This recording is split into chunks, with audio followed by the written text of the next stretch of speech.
Good evening, I'm Pinky Webb. Tonight we ask the questions, we tackle the issues, we clarify matters, and we get on point.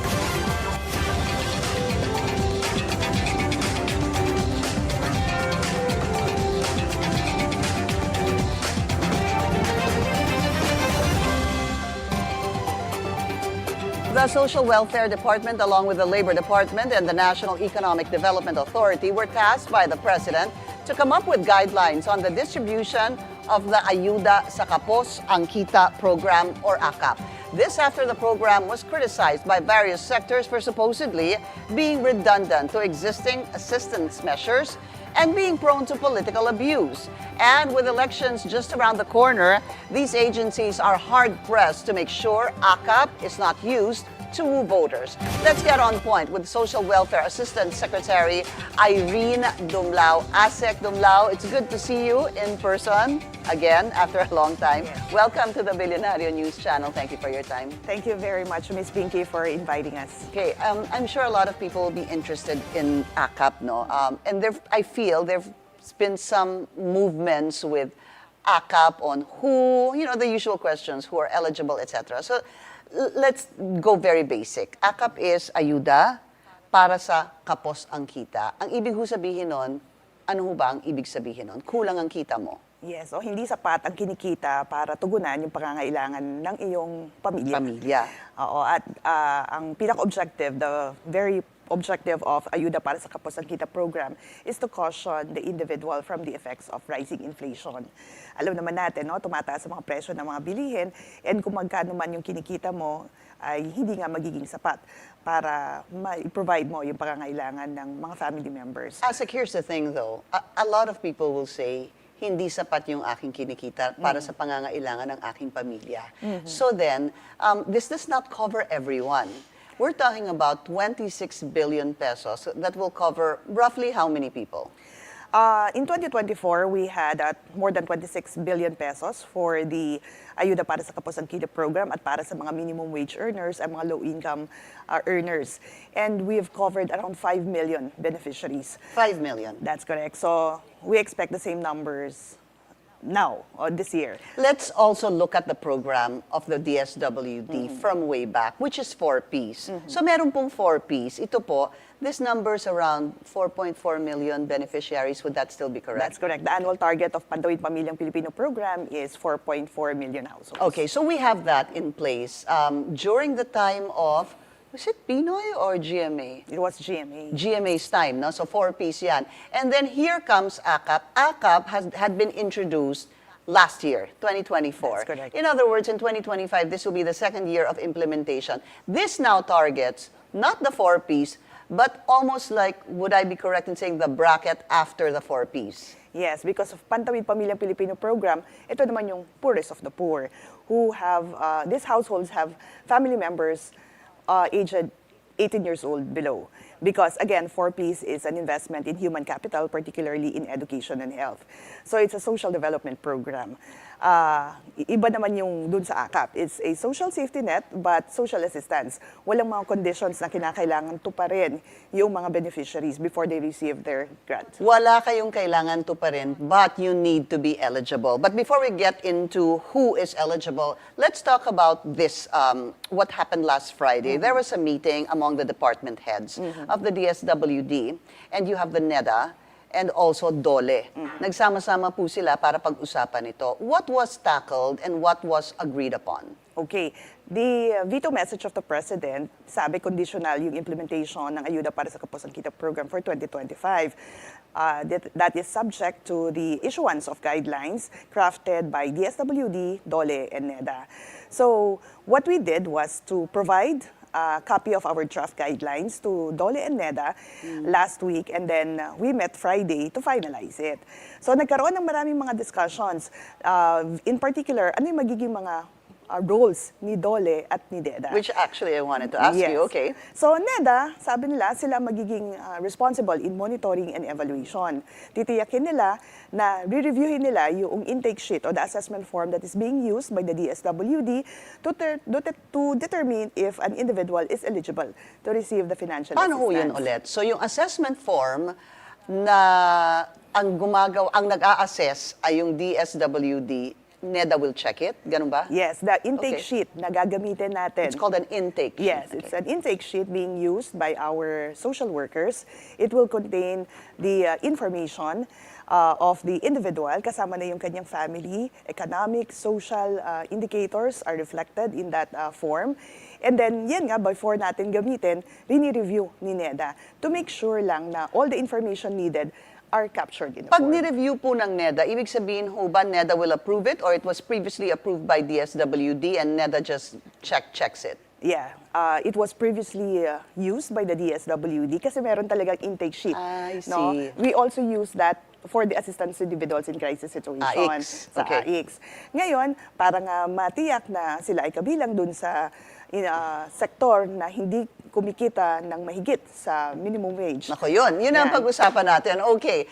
Ano ho ba, sino ang pasok sa AKAP? Because I thought it was minimum wage earners. Is it? Yes, dun sa 2024 implementation of the Ayuda para sa Kapos program. But following the veto message of the President doon sa 2025 General Appropriations Act, ang nakalagay doon ay individuals whose earning no more than the statutory minimum wage. What does that mean? Sa So, Tagalog po, anong ibig sabihin? Hindi kumikita ng mahigit sa minimum wage. So dapat ang threshold, minimum wage, pababa. Yes, Tama pababa. ho ba? Tama. So pag sila kumikita ng minimum wage at pababa, they could be eligible. Tama po iyan. But then again, subject to the assessment of Opo. our social workers. Pero yun pa yung parang entry level pa lang yun para dun, for those who might be interested to be eligible for AKAP. First, you gotta be minimum wage lower. That's correct. Okay. And then, pangalawa, meron kang certification na ikaw ay employed, but hindi ka nga po kumita ng mahigit sa minimum wage. So kukunin mo yun sa empleyado mo. Okay. Tapos, i-interviewin ka ng social worker gamit ang intake sheet, and then from there, mabibigyan ka na ng tulong. Okay, here's a question, Asek. So, ang sabi po, kailangan minimum wage and below. Pero meron pong mag-asawa at apat na anak, for example. The husband is working and a little above minimum wage. So, doon pa lang medyo, hindi pa siya, excluded na po siya. Pero meron po siyang asawa who is a housewife taking care of the 4 kids. And they have 4 kids who are working. Hindi ho ba magiging eligible itong padre de pamilya who earns above minimum wage? Diyan pumapasok yung assessment ng ating social workers. Kasi tinitingnan din natin, magkano ba ang ginagastos ng pamilya kada buwan? Ilan ba yung nag-aaral ng mga anak? Di ba? Para makita natin na hindi talaga sapat yung kinikita ng individual na ito. Do you have a table for that? Or does that become subjective to the DSWD worker? We use the intake sheet. Kaya yan yung rini-review ng NEDA to make sure that hindi natin ma-exclude yung mga eligible. Doon po sa mga hindi pa nakatanggap ng 4Ps or ng AICS, tell us more about this intake sheet. Give us an example. Okay. Siguro a usual family of 6. Husband, wife, 4 kids. Tapos isa lang po nagtatrabaho. Yes. Tapos dun sa intake sheet, nakalagay doon kung ilan yung nag-aaral. And then, merong estimate din kung magkano yung family expenditure. And then, tinitignan din kung meron bang person with disability doon sa household, meron bang may sakit, o meron din bang mga members na nagtatrabaho na maaaring makapag-contribute doon No, sa... let's stick to a basic unit that there's a family of 6, father, mother, 4 kids, 4 are studying. And ang nagtatrabaho lang po ay yung tatay. So, titingnan nga natin kung magkano bang ginagastos nila, magkano ba yung kinikita. Kapag halimbawa talagang hindi more than the minimum wage rate, papasok siya. Sabihin po siya ng natin, tulong. let's say, sino ba example? Driver, for example. Security guard, ayun po. Minimum wage earner ang security guard, hindi po ba? Ewan ko, cameraman, magkano ba? Yun po, hindi po yung matataas na sweldo. Yung mga, yung mga nabigay ko pong mga examples, yun ho bang mga padre de pamilya na ganon, posible ho ba silang maipasok, mapasama sa AKAP? Yeah, posible yun. But Okay. then again, subject to the assessment of our social workers. Right. Okay. So, who else are eligible aside from what you've mentioned so far? Did we miss anything? Yung mga nagbibenta sa mga may kariton. Okay. May maliit na negosyo, no? Tinutulak yung kanilang kariton, naglalako. yan, pwede rin silang makatanggap ng assistance under the AKAP program because they belong to the informal sector. Okay, so informal sector is part of AKAP. Oo. Ang kinakilangan talaga natin ma-establish, Ms. Pinky, is that hindi sila tumatanggap ng more than the statutory minimum wage. Okay, yan. That was, as discussed a while ago, that was the entry level. Okay, so anything else we need to know who are eligible? Yan lang Okay. po yung beneficiaries ng So, if they want to find out if they could be eligible, what's the first thing they're supposed to do? they could go to the nearest DSWD office. May mga satellite offices kami, meron ding field offices, and of course we have the central office. Pwede silang magpunta doon. Yun yung tinatawag natin ng mga walk-in clients. And then, mag-submit lang sila ng certification, and then provide Again, the necessary... isa-isayin po natin yan, Asik. What do they need to bring? Okay, kung ikaw ay employed, certificate of employment. That would be enough. With obviously your salary, no? Yes. Okay. Kung halimbawa ikaw naman ay naglalako, pwede kang magbigay ng certification mula po doon sa inyong community or sa local official, certifying that you are indeed or that your small business is registered with the... You're part of the informal sector. Mamaari naman pong ganyan. Ang kagandahan nitong sa guidelines na binubuo natin for the 2025 AKAP, meron tayong partnership with the PSA. So kapag ikaw ay nakatanggap na ng AKAP, dapat bi-issuehan ka ni PSA ng PhilSys ID. Para kapag sa susunod na mag-request ka uli ng assistance, papakita mo na lang yung PhilSys ID mo. And then, But meron PhilSys ka- ID is a problem. I'm sorry, isn't it? It's a problem. Well, I'm sure the PSA is doing something about it. Dahil malaking tulong yon doon sa ating mga beneficiaries. If you are a previous AKAP beneficiary in 2024, is that automatic that you will be an AKAP beneficiary in 2025? You will undergo the assessment still See? of our social So parang workers. back to zero. Yes. All right. We are going to discuss what they could be entitled to when we come back after this break. More of our discussion with DSWD Assistant Secretary Irene Dumlao. After the break, please stay tuned. This is On Point.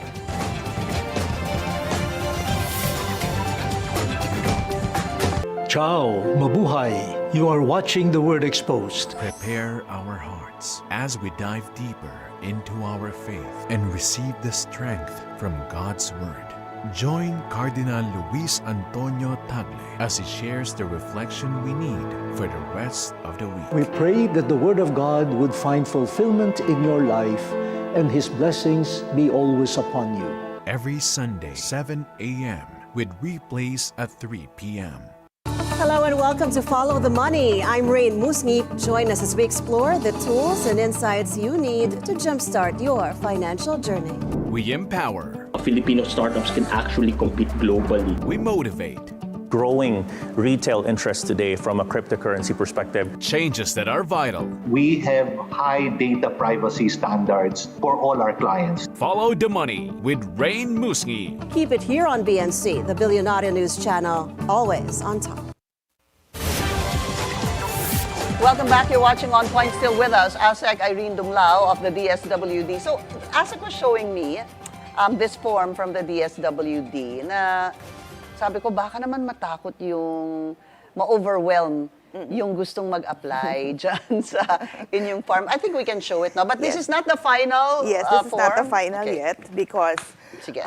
it's Makita currently natin. being reviewed. All right, so I'm just gonna show you what it looks like. Asa kayo na po siguro isa-isa kung ano yung name of Yeah. client. Wala bang Filipino version ito?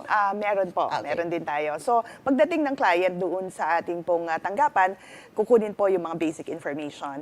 And then tatanungin ka din, magkano ba yung kinikita? So, merong income and financial resources na information na makakapture. Aalamin din yung bilang ng mga anak. Aalamin din yung availability of support system. Ano yung availability of support Meron system? ka bang immediate family na tumutulong sa'yo? May kapatid ka ba na nasa abroad? Ganun. May mga magulang ka pa ba? Pasensya na sa tanong, can I lie? Hindi, kasi kunwari, gusto ko pong, I'm just, if somebody wants to, kunwari, meron pong tumutulong sa kanila. For example, but it's not regular.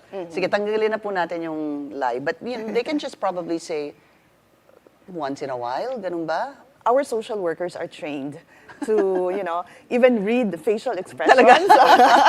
Okay. Talagang binavalidate nila Okay. yung mga information na pinaprovide ng mga clients po natin. Tapos, then, so you have available, sorry, we stopped at support system, Yes, the I support believe. system and then external resources aside from yung pangunahing pinagkukunan mo ng kita o ng Baka income. may sari-sari Meron store ka ba ka, bang ganun? ibang sources Okay. of income? Ganyan. Or are there family members who are also receiving aid or are also employed? Yan. Kasi mga yung Okay. mga external resources din. All right. And then you have the self-help and client efforts and vulnerability and Yes. risk factors. Okay, nagpaalam lang po ako to show this. Just so, it's just 2 pages. However, some people might be overwhelmed with something like this. But tumutulong naman po ang social Yes. workers natin. Opo. Okay. So, ayun na po. Sabi, I think we left it at, you can go to the nearest DSWD center. Sabi niyo po, bring your employment certificate. Certificates. If nasa informal sector, humingi po kayo sa barangay. Ano pa po kailangan dalhin? Yun lamang po. Yun lang. Our social workers will prepare the social case study report. So after the interview conducted, i-prepare na po ng social worker yung report and that would be an attachment to the payroll. And it's really up to the social worker, no? Parang ganun, That's no? correct. Asek, yeah. Talagang re-reviewin, i-validate, may proper vetting. And dun sa ginagawa natin na guidelines with the DOLE and NEDA, they could also provide DSWD with information how many members talaga in the household are working or kabilang doon sa minimum wage So, sector. that's almost you warning them, am I correct, to be truthful? Yes. Because so we have means of verifying Really? information that they provide to us. Gagayon din, no, si DOLE, mayroon din silang information kung sino ba yung mga potential beneficiaries because they have a list also of the sector. Okay, so kung meron pong 5 million in 2024, there could be, definitely there's going to be 5 million, definitely more than that, no? Kaya lang, you'll have to cap this because the amount or the budget in 2024 is the same as the budget in 2025. What are they eligible? What can they accept? What can they receive rather? From 2,000 to 10,000 pesos. So cash po kaagad. yan. Oo. Okay. But One if- time. Depende. There's frequency of availment. Doon sa guidelines namin, like assistance to individuals in crisis situation last year, pwede ka makapag-avail once every 3 months. But again, subject to the assessment of the social worker. Kasi po pwede na the first time that you availed of the assistance, talagang kapos yung kita. But baka naman after 3 months, nag-improve yung level of well-being. But then again, after 3 months, naapektuhan ka na naman ng inflation. So, you will be assisted. So, ganyan din to doon sa ating pong binubuo na guidelines. May this frequency is of not availment. Clearly, excuse me, this is not a one-time payout. That's correct. Sorry, it could be a one-time payout or not. Yes. Depende po dun sa assessment ni Na social social worker. And then, let's go back to that. You said 2,000, between 2,000 Between to 2,000 to 10,000 10,000 pesos. And then the financial assistance may be in the form of medical, burial, cash relief assistance. So hindi lang talaga but it's cash. Yes, but it's cash that will be received. But again, dun sa binubuo rin na guidelines, it could also be in the form of rice assistance, but it will be in the form of cash. Medyo it becomes a little bit more complicated right now for me because last year, was it just cash, period? Walang rice subsidy, none of that. Ganun din, merong burial, may medical. Part na rin talaga siya. These are types of assistance that may be availed under AKAP. Yeah, but here's what I don't understand. If the social worker assesses that you are eligible, so bibigyan ka po ng, sabihin natin, 4,000 pesos. Pwede po siya bumalik at may nangyari po, nagkasakit or unfortunately may namatay. Is that what you're saying? Pwedeng medical? At Pwede din po. I see. But sabi ko nga, there's a frequency on the availment of services. Po pwede na once every 3 months, po pwede naman kasi kung medical yan, like hospital confinement, once every confinement, yung pag-avail mo rin ng service. How hard is it though to go back when you talk about the frequency? I mean, if somebody in need had to go back because of certain problems or concerns, mahirap po ba Or talagang back to zero po yung pag-assess sa kanya ni social worker? Hindi po mahirap kasi sa umpisa pa lang meron na tayong information, may data bank na tayo. There's an information system that was developed by the department and lalabas doon yung information that you have provided. So we will just request for additional information or documents. If you could present this to us, that would support the assessment of the social worker. It's easier na if they have to go back, ma'am, dali na nila, if na ospital po, dali na po nila yung doctors, Yes. yung expense po sa ospital, yung diagnosis ng doktor, etc. No? Tama po. Again, ginagawa yan ng DSWD because we wanted to caution nga yung impact of rising inflation and other economic challenges that may be encountered by our beneficiaries in order that they will not slide down or they will not be caught in the poverty trap. What is the difference of AKAP being able to give you medical assistance, burial assistance, and cash assistance versus AIX that I believe gives the same Yes. burial, medical assistance? Oo. Yung namang assistance to individuals in crisis situation, ito kasi din for individuals na nakakaranas ng crisis or emergency. No? Actually, halos same sila nung AKAP, AIX, but in AIX, pwede kasing mas malaki. Pwedeng umabot ng 150,000 yung assistance that may be given under medical. Or ganun din sa burial assistance, pwedeng umabot ng 50,000. And then what we do is we issue guarantee letter. How do you issue guarantee letters? How does that work? Okay. Kasi ang alam ko po sa GL, nanggagaling po yan sa mga politiko, hindi ho ba? No, Okay. it is issued by the DSWD. It is addressed to the service provider, to the hospital, or to see. the funeral parlor na nangangako na si DSWD na kami na ang magbabayad o magsisettle nung outstanding bill nung client na lumapit po Can sa amin. somebody get assistance from AKAP and get assistance from AIX? That's subject to the assessment of the social worker. Yes.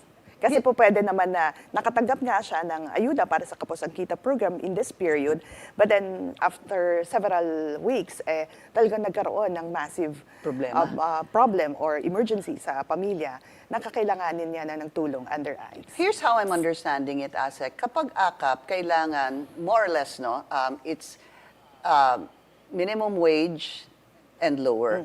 Pag AIX, pwedeng kahit above minimum wage at Tama nagkaroon po ng krisis sa buhay, pwedeng humingi ng tulong sa DSWD. That's correct. Kasi sabi nga namin sa DSWD, kahit pa talaga you have all the resources, pero kapag tinamaan ka ng matinding krisis, nagkaroon ng terminal disease, ang isa sa mga miyembro ng pamilya, talaga namang may exhaust lahat ng mga resources. Right. So that's where the assistance to individuals in crisis situation come in. And supposed to be, this is 26 billion pesos budget of AKAP. Again, just to reiterate, this will be on the second year, but there's a question on, is there 21 million that is allotted for congressmen and 5 million allotted to senators? We're going to talk about that. After the break, this is On Point.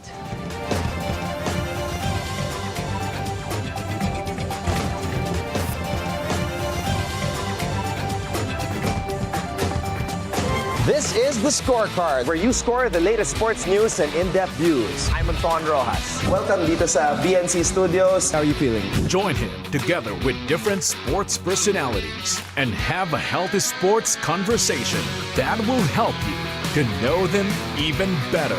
In the Philippines, everybody loves community. We can say that you got hooked. The Scorecard, where sports is our business and business is our sport, right here on the Billionaire News Channel. At BNC, 12 noon doesn't mean break. We're always ready to give you the latest news. Join Maya Rodriguez delivering fresh news for you. Price of diesel will increase by $1.45 per liter. Field of flowers cover the square in front of St. John Church. Vendors we spoke to here in La Loma say sales are up this year. News feed at noon, only here on BNC. Welcome back. You're still watching On Point. Still with us, DSWD Assistant Secretary Irene Dumlao. Asek, what is the role of congressmen and senators? Is it true that there's supposed to be 21 billion out of the 26 allotted for congressmen and 5 billion out of the 26 billion allotted to senators? Wala pong allocation yung mga legislators. the DSWD is the lead implementer of the Ayuda para sa Kapos program. For sure. Yes. Okay. Now, what if the congressman or the senator recommends to the DSWD na isama mo naman si Pinky Webb dyan sa AKAP program ninyo? May mga instances na ganyan kasi may mga clients na nagpupunta sa mga legislators, humihingi ng tulong. And then of course, dahil nga wala naman silang program na ini-implement, di ba, ang ating pong Congress. They're not an implementing agency. So, i-refer nila sa DSWD. Walk-in ka man or may referral ka, ang gagawin pa rin ng social worker is i-assess ka pa rin niya, i-interviewin ka pa rin niya. You'll have to go through the process. That's true.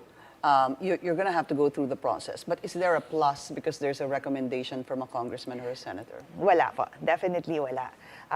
The social worker really vets the information na ipino-provide and then assesses, and that would be the basis.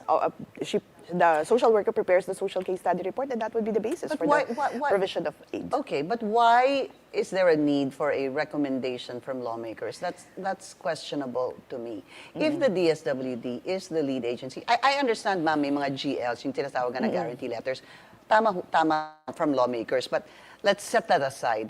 Bakit ho sa AKAP ay hindi naman kailangan, meron pang recommendation? I mean, pwede bang mag-recommend si mayor?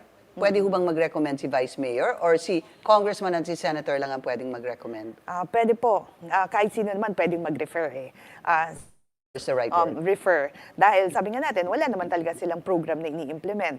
Or some local government units do not have the resources to provide assistance for their constituents. So what they do is they refer them to the DSWD, being an implementing agency, and then refer for appropriate action. Pero sabi ko nga kanina, mag-undergo pa rin yan ng assessment ng Wala ho social bang workers. tumatawag sa mga social worker o sa DSWD o kay Secretary Rex at sasabihin, isama mo naman yung kababayan ko dito sa so-and-so? Wala naman pong ganyang pressure. And gaya nga ng lagi namin sinasabi, we don't think our social workers would sacrifice their licenses para lang makapagbigay ng aid doon sa mga hindi naman talaga nangangailangan po nito. Okay. When do you think the first AKAP dole-out will happen? Unang-una, kailangan mailabas yung guidelines formulated by DOLE, NEDA, and the DSWD. And then, when the Joint Memorandum Circular has been published, then we could already proceed with the implementation of the AKAP program. Of course, hihintayin natin na magkaroon rin ng notice of cash allocation dahil at the start of the year, talagang yan ang hinihintay ng lahat ng mga government offices. And then, we are also in the process of seeking exemption from the COMELEC para doon sa disbursement, on the ban, exemption on the ban ng disbursement of public funds, especially na papalapit na nga yung campaign season. So, once we have the favorable action from the COMELEC, we will proceed. Is there such a thing as in 2025, magkakaroon po ng AKAP dole-out sa isang basketball court at nandun po yung politiko? Definitely wala pong mga politiko na magiging present sa mga payout activities ng But there were in 2024. Marami sa mga partners natin were there because oversight function, they were observing yung isinasagawa natin na payout activity, especially that last year was the first year of the implementation of AKAP. And we also have local partners present because they have provided logistical support to the DSWD. Alam naman po natin, wala tayong mga cover court, wala po tayong manpower, wala po tayong security to ensure na magiging maayos yung mga payout activities po natin. So we have tapped also on their resources. But there are partners. But then again, sabi natin, it's the DSWD implementing the it's the program. DSWD that is the main department implementing it. But if you have politicians there, that is tainted with politics. If there are politicians there, it will seem like may ginawa yung politiko na yon para mabigyan po itong mga tatanggap ng AKAP. So, again, I'll repeat my question. In 2025, is there going to be an area, a basketball court, a gymnasium wherein you will give out the dole-outs? Definitely, we will be conducting our payout activities in neutral ground. No, yan hindi po pagmamayari ng sino man pong mga political actors. And there will be no political actors present during our payout activities. You ban them? Di ba meron mga existing policies naman tayo. There's the Omnibus Election Code. Yeah. But that's because it's election season. Yes. Yeah. I'm just saying that even if this is implemented the year after, kahit na po walang, with or without an election, would it be better that there were no politicians there? What do you think? Well, to address the concerns of some, no, na sabi nga nila, baka nga magamit yung programa para i-advance yung political interests of these political actors. Para rin maali yung fears, apprehensions of some, it would really be best that they would not be there. All right. Do we still have time? No, we don't. We've lost time. I hope to speak to you again, ASEC, Irene Dumlao. Next time, let's talk about the 4Ps when you are free again to come to the studio. Maraming salamat po sa inyong oras. Thank you very much, Ms. B. And thank you. And that's On Point. Join us again tomorrow at 7:30 p.m. here on BNC, the Billionario News Channel. I'm Pinky Webb. Thank you for watching.